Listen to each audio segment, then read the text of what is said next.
On ne vous ignore pas parce que vous n'êtes pas assez belle. On vous ignore parce que vous avez, sans le savoir, éteint votre lumière.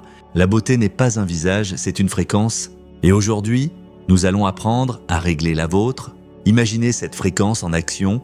Vous entrez dans une pièce bruyante, un restaurant bondé, une soirée d'entreprise, ou même un simple wagon de métro, et sans que vous disiez un seul mot, sans que vous fassiez un geste grandiose, l'atmosphère change. Les têtes se tournent.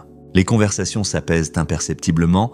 Ce n'est pas parce que vous portez une robe de haute couture, ce n'est pas parce que vous êtes la plus jeune ou la plus mince, c'est parce que vous projetez un signal invisible, une onde de choc silencieuse qui hurle au subconscient des autres. Je suis là, je suis ancrée et je suis précieuse. Bienvenue dans l'anatomie du charisme. Bienvenue dans l'étude de ce que j'appelle l'effet Marilyn. Mais avant de vous donner les clés du château, nous devons comprendre pourquoi vous êtes resté dehors si longtemps. Pourquoi tant de femmes, brillantes, intelligentes, douces, empathiques, se sentent-elles transparentes? Pourquoi avez-vous l'impression d'être un personnage secondaire dans le film de votre propre vie? La réponse est brutale mais libératrice. L'invisibilité est un mécanisme de survie. Depuis des millénaires, la biologie féminine a intégré une équation simple. Être vue, c'est être en danger. Dans la nature, qui se cache? La proie. Le lapin se fige et se fond dans le décor pour ne pas être dévoré par le loup. Dans la société patriarcale traditionnelle, qui devait se faire petite? La bonne femme, celle qui ne dérange pas, celle qui ne fait pas de vagues. Vous avez passé des années à perfectionner l'art de ne pas déranger, vous rentrez les épaules, vous marchez vite pour ne pas gêner le passage, vous parlez avec une voix de tête légère pour ne pas imposer vos idées. Vous souriez par excuse, pas par joie, votre corps tout entier crie « pardon d'exister ». Et le monde? Le monde est un miroir. Il obéit à vos instructions. Si votre corps dit « je ne suis personne », le cerveau des autres, ce cerveau reptilien primitif, enregistre « ok, elle n'est personne ». Ignorons-la. Ce n'est pas de votre faute, c'est un programme par défaut. Mais la bonne nouvelle, c'est que vous n'êtes pas un lapin. Vous êtes une femme du XXIe siècle et l'invisibilité ne vous protège plus. Elle vous tue à petit feu, elle tue vos opportunités, elle tue vos amours, elle tue votre estime de soi. Aujourd'hui, nous n'allons pas apprendre à jouer la comédie. Nous allons apprendre à réécrire le code source de votre système nerveux. Je vais vous enseigner comment Marilyn Monroe, une femme qui était techniquement juste une actrice, a piraté la psychologie humaine pour devenir inoubliable. Mais attention, ce que je vais vous enseigner est de puissant. Si vous l'utilisez mal, cela deviendra un masque qui vous étouffera. Si vous l'utilisez bien, ce sera l'armure qui protégera votre âme. Préparez-vous, nous allons allumer la lumière. Il existe une histoire célèbre, presque mythologique, sur Marilyn Monroe. C'est l'histoire qui fonde toute notre méthode. Nous sommes à New York, au milieu des années 50. Marilyn se promène avec un photographe et un ami. Ce jour-là, elle ne porte pas sa célèbre robe blanche, elle porte un pantalon simple, un manteau beige. Elle n'a pas son maquillage de star. Ses cheveux platines sont cachés sous un foulard modeste. Pour le monde extérieur, elle n'est pas Marilyn Monroe, elle est Norma Jean Baker. Une femme ordinaire, une femme avec ses insécurités, ses peurs, son passé d'orpheline. Il marche dans les rues, bondées de Manhattan, et c'est là que le miracle de l'observation commence. Personne ne la voit. La femme dont le visage est placardé sur tous les kiosques à journaux, la femme qui hante les fantasmes de l'Amérique entière, marche au milieu de la foule et elle est invisible. Les hommes d'affaires pressés la bousculent presque. Les touristes regardent ailleurs. Elle est un fantôme. Pourquoi? Parce qu'elle a choisi d'être Norma. Son énergie est tournée vers l'intérieur, ses épaules sont voûtées, son regard est bas, son pas est rapide et utilitaire. Elle est en mode économie d'énergie. Soudain, elle s'arrête, elle se tourne vers le photographe, un sourire espiègle aux lèvres, et pose cette question qui changera tout. « Veux-tu la voir ?» Le photographe, confus, demande « Qui ?» Elle répond « Marilyn ». Et à cet instant précis, sans changer de vêtements, sans ajouter de rouge à lèvres, sans artifice extérieur, la transformation opère. Les témoins racontent que c'était comme voir une ampoule s'allumer dans une pièce sombre. Elle a redressé sa colonne vertébrale, elle a ouvert sa cage thoracique, exposant son cœur au monde. Elle a ralenti sa respiration, elle a levé le menton. Une lumière liquide a semblé envahir ses yeux. Elle a commencé à marcher non plus pour aller quelque part, mais pour être quelque part. Et le monde a réagi instantanément. C'est de la physique, mais pas de la magie. Action, réaction. Les têtes ont pivoté, les voitures ont freiné. Le temps a semblé se suspendre. En quelques secondes, une foule s'est formée autour d'elle. Les gens criaient « C'est elle, c'est Marilyn !» Qu'est-ce que cela nous apprend? Cela détruit le plus grand mythe de la beauté. Nous pensons que la beauté est une somme de critères physiques. Symétrie du visage, taille de la poitrine, jeunesse de la peau. Marilyn nous a prouvé que la beauté est une projection mentale. Norma Jeanne était la réalité. Marilyn était la décision. Vous avez passé votre vie à penser que vous deviez améliorer la réalité pour être aimé, alors que vous deviez simplement changer la décision. Ce switch, cet interrupteur, n'est pas réservé aux stars d'Hollywood. Il est biologique. Il est en vous, c'est la capacité de passer du système nerveux sympathique, le stress, la fuite, au système nerveux parasympathique, le calme, l'ouverture, la domination sociale. Comment fait-on? Comment, concrètement, appuyer sur ce bouton quand on a peur? Il y a 3 leviers, 3 piliers fondamentaux, l'espace, le temps et le lien. Le premier pilier du charisme, c'est l'espace. Regardez les animaux. Qui prend de la place dans la savane? Le lion, l'éléphant, les prédateurs au sommet de la chaîne alimentaire, ils s'étirent, ils s'allongent. Qui se fait tout petit? La souris. La gazelle. Dans notre société moderne, la femme a été conditionnée pour condenser son existence, croiser les jambes, garder les coudes au corps, tenir son sac contre sa poitrine comme un bouclier. Quand vous adoptez ces poses, votre corps envoie un signal chimique à votre cerveau. Nous sommes en danger, produit du cortisol. Et quand vous êtes stressé, votre visage se ferme, vos yeux deviennent fuyants. Vous devenez invisible? Pour activer l'effet de Marilyn, nous devons inverser la chimie. Voici l'étape 1, l'autorisation intérieure. Faites cet exercice avec moi là où vous êtes. Contractez tout, remontez vos épaules aux oreilles, serrez les poings, rentrez la tête. Sentez cette tension, c'est votre état normal quand vous êtes anxieuse, c'est l'état Norma Jeanne. Maintenant, relâchez. Laissez tomber les épaules, imaginez qu'elles pèsent 1 tonne. Ouvrez les mains, décroisez les jambes, redressez la tête comme si un fil invisible tirait le sommet de votre crâne vers le ciel. Respirez profondément par le ventre. Sentez-vous ce changement? Ce n'est pas juste physique, c'est mental. En prenant de la place physiquement, vous dites à votre cerveau « Je suis en sécurité. Je peux gérer ce qui arrive. » Maintenant, appliquons cela dans le monde réel avec une technique secrète, le rituel du cadre de porte.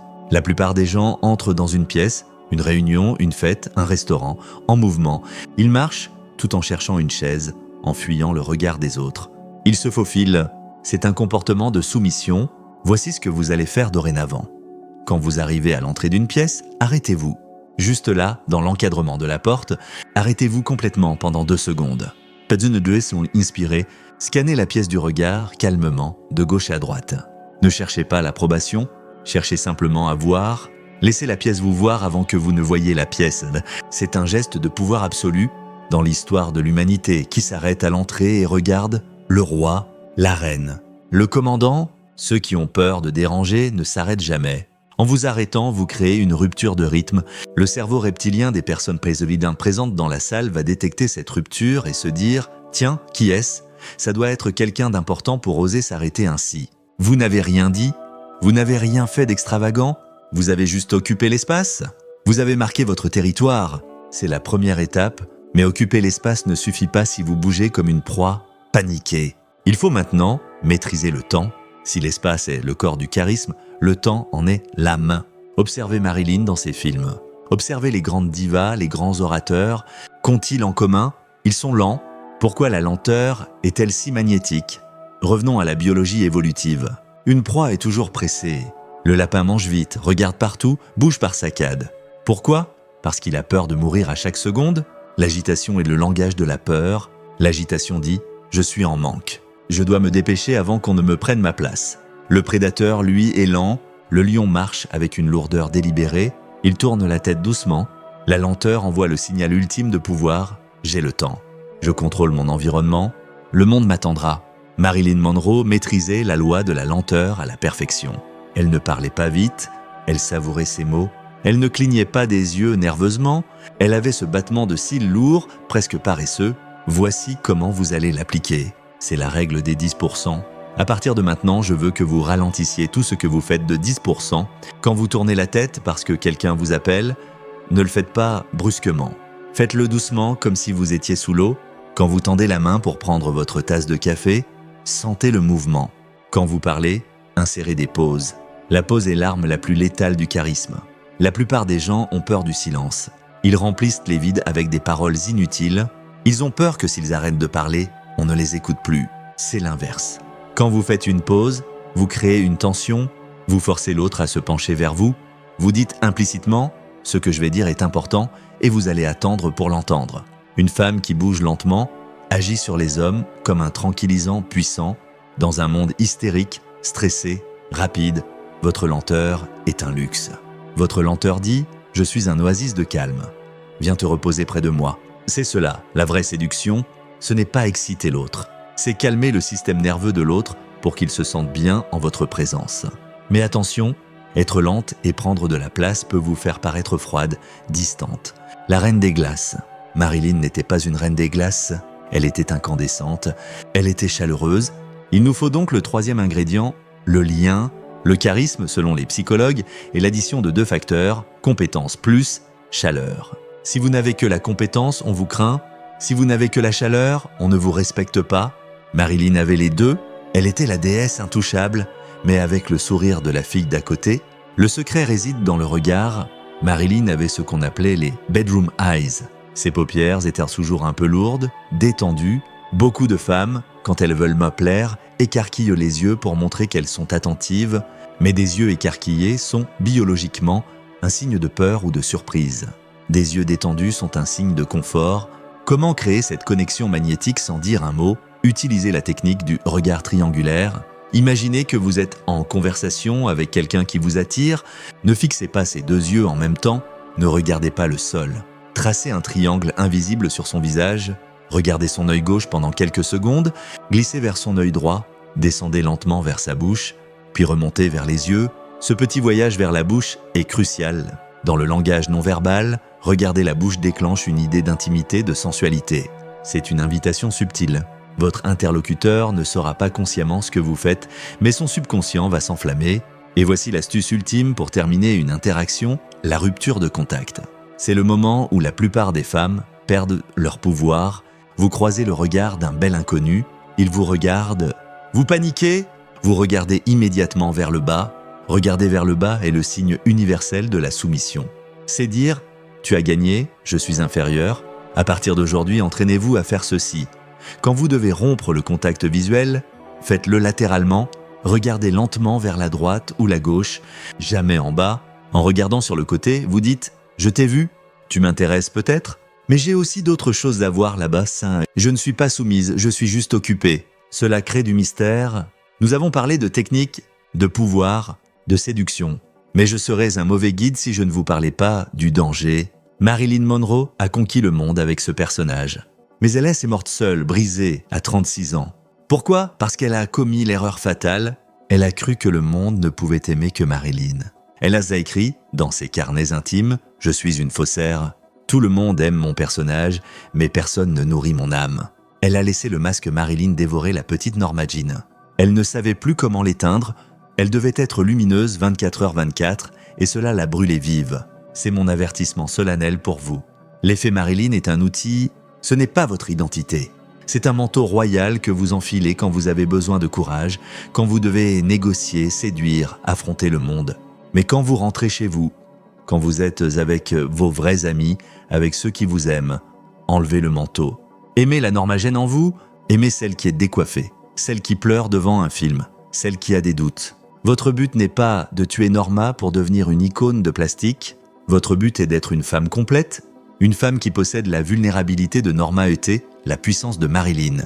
C'est cette complexité qui vous rendra non seulement visible, mais inoubliable. Tu n'es pas précieuse parce que tu fascines les foules. Ça, c'est de l'ego. Tu es précieuse parce que tu as le courage d'exister, pleinement, dans toutes tes nuances. Tu n'es pas invisible parce que tu n'es pas belle. Tu es invisible quand ton interrupteur est sur off. Et tu as le droit, parfois, d'être sur off. Mais ne laisse personne d'autre que toi toucher à cet interrupteur. Alors, que vas-tu faire demain matin? Vas-tu te lever, mettre tes vêtements gris, baisser la tête et traverser ta vie en t'excusant? Ou vas-tu te rappeler de ce moment à New York? Marilyn Monroe a passé sa vie à courir après l'amour, à vouloir être vue pour combler un vide. Toi, tu as une chance qu'elle n'a pas eue. Tu as de la conscience. Tu sais comment ça marche? Tu sais que tu n'as pas besoin d'attendre qu'un producteur, qu'un mari ou qu'un patron te donne la permission de briller. La permission, tu te la donnes toi-même, ici maintenant, en redressant tes épaules, en respirant profondément, en regardant le monde droit dans les yeux, N'attends pas d'avoir perdu 5 kilos, n'attends pas d'avoir la promotion, n'attends pas le mariage ou la soirée de gala. Ne gardez pas votre lumière pour les grandes occasions. Regardez autour de vous, le soleil se lève. Vous êtes vivante, votre cœur bat, la vie est la grande occasion. Alors demain, va au supermarché, va à la poste, va au bureau, mais n'y va pas comme une femme fatiguée qui subit sa journée. Vas-y comme une légende incognito qui a décidé, juste pour le plaisir, de marcher parmi les mortels. Active le signal et regarde avec amusement le monde s'ouvrir devant toi. Es-tu prête ? Es-tu prête à ne plus jamais être transparente ? Es-tu prête à devenir ta propre muse, ta propre héroïne, ta propre icône ? Si une étincelle s'est allumée en toi pendant ces minutes, ne la laisse pas s'éteindre. Scelle ce pacte avec toi-même. Écris-moi un seul mot dans les commentaires, un mot comme un cri de guerre, un mot comme une promesse. Écris icône. Écris icône si tu es prête à allumer la lumière. On se retrouve de l'autre côté, là où la vie est en couleur. À la prochaine.